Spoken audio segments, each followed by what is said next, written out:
Hey y'all, welcome back to my channel, Gears and Glitter. My name's Chelsea, and today we're going to be looking at my new car.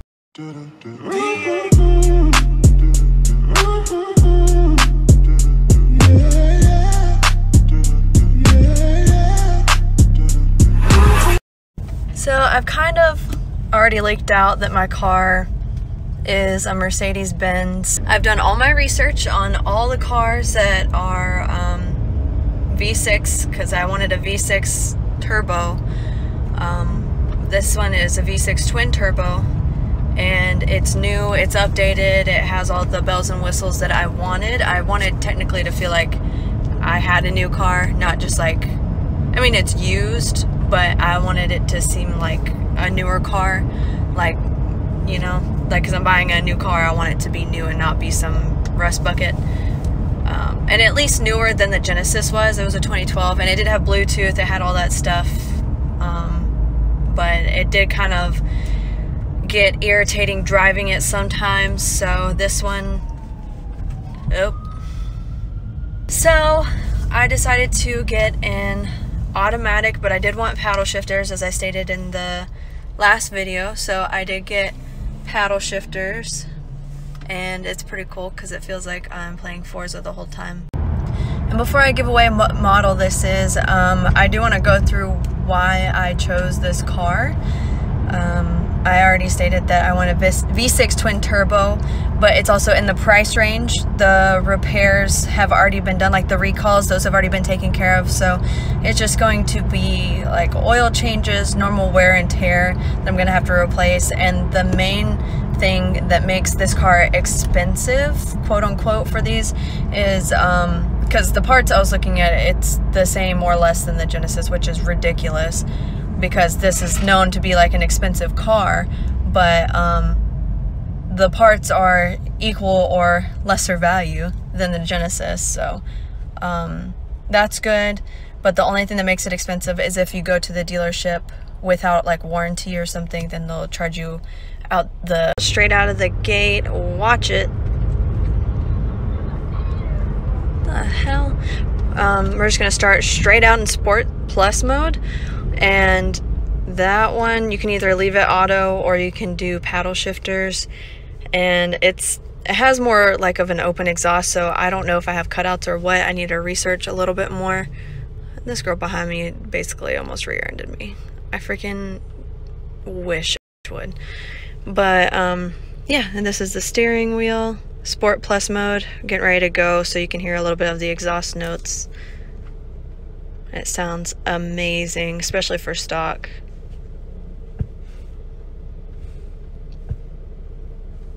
Just waiting. And this bitch behind me glaring at me in the rear view. Like, can I help you?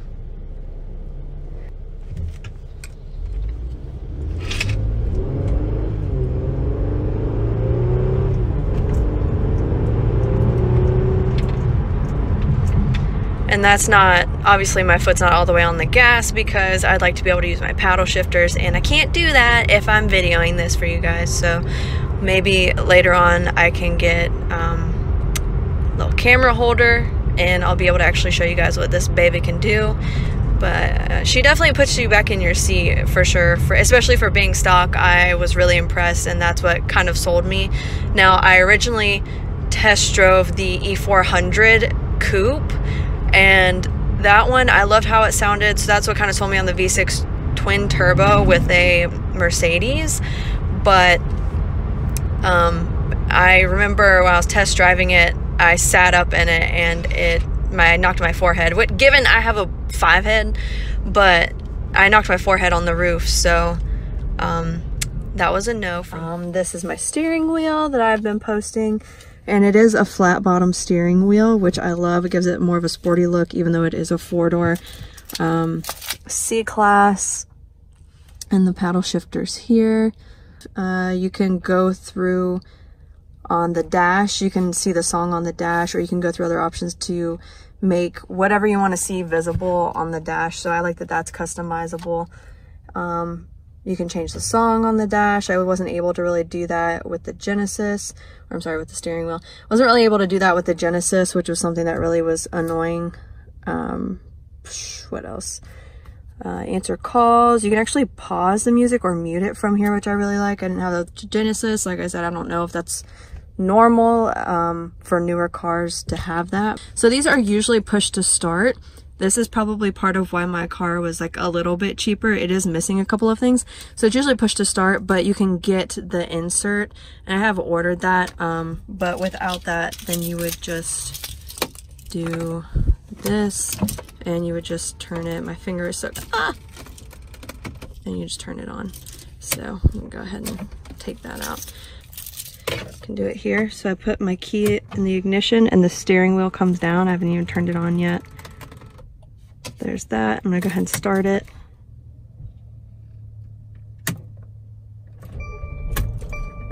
And it automatically defaults to comfort mode.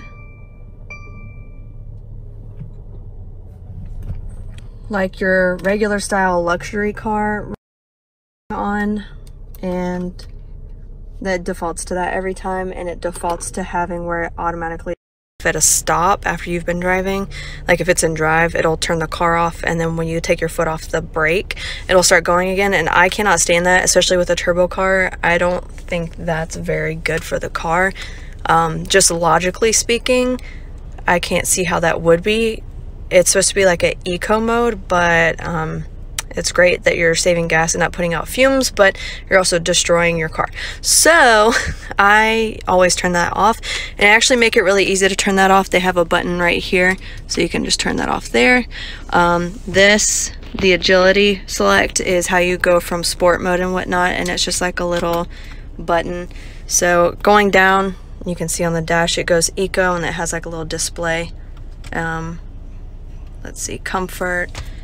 And you can actually customize all of this. Sport, I guess Sport Plus is just better sport. I haven't really read into all of that yet, and individual is like completely custom setting. Like if you have a setting on here or you customize it the way you want it, it should default to individual. But Sport Plus is usually what I do, is just like a quick default until I really mess around with my car. So yeah, and then it shows it there. And I'm not usually like a wood grain person at all.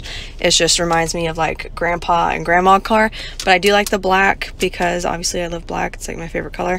And it opens up like this. And usually there's cup holders, but mine did not come with the cup holders because they're removable.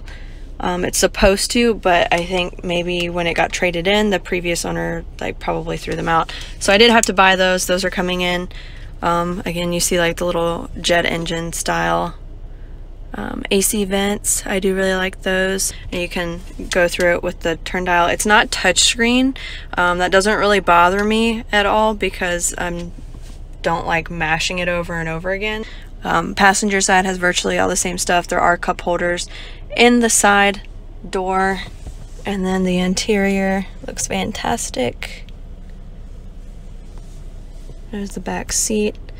It's pretty compact, but it's roomy at the same time. And then these pieces here, it's made to look like leather, but it's not real leather. It's called vegan leather, which is just like pleather is what it's used to be called, but now it's vegan leather. And the top is like soft touch leather as well. Everything is basically cushioned. So like almost everything in the car except for the wood grain and a few like plastic pieces. Like this is plastic, but it's still like soft to touch plastic, which is pretty cool. But yeah, it's all vegan leather. One of the scuffs on my car is this, but I think we're just gonna go ahead and fix that. I'm not too concerned about it. If that's like one of the only issues with it, then I think we are good. So another thing that I love about my car is, I mean, I don't know that I love it or not, but it's a cool feature, it's different, is when you buckle your seatbelt, it will readjust. So that's kind of cool. I mean, just like little electronic stuff.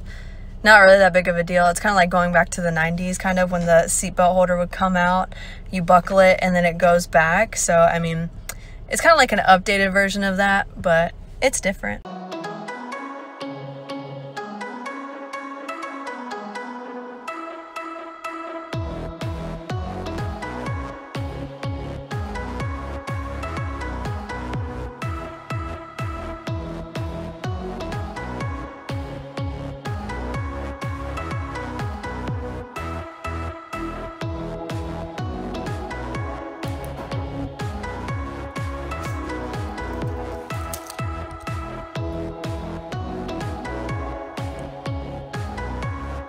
This is the butt.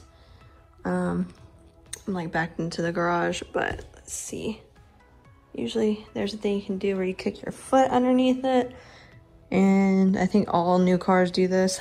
All grandma cars do this. You put your foot underneath it and it'll open. Yeah, there we go. Ta-da! And then to close it, there's buttons there just to close the trunk, or you can close it and lock it. That's pretty cool. Just came back from a Christmas thing with my family. So got gifts in there, but we're just gonna close that because I ain't ready to bring those back in yet.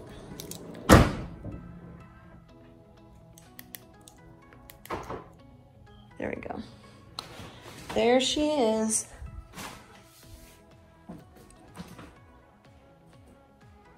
I kind of like the body shape though too. It does remind me of a 1 Series, but obviously a 1 Series would end like where the back door is, but I do like the actual body shape of this car. It looks pretty good. And I like the taillights. Thank you guys so much for watching. Don't forget to like and subscribe at the end of this video, or anytime during the video is perfectly fine too. Let me know what you think about the car. What do you think I should do to it? Do you think I should have gotten a different car? All your opinions are appreciated. Leave a comment below, and I can't wait to see what you guys have to say. Thank you again so much for watching, and I will see you guys next time.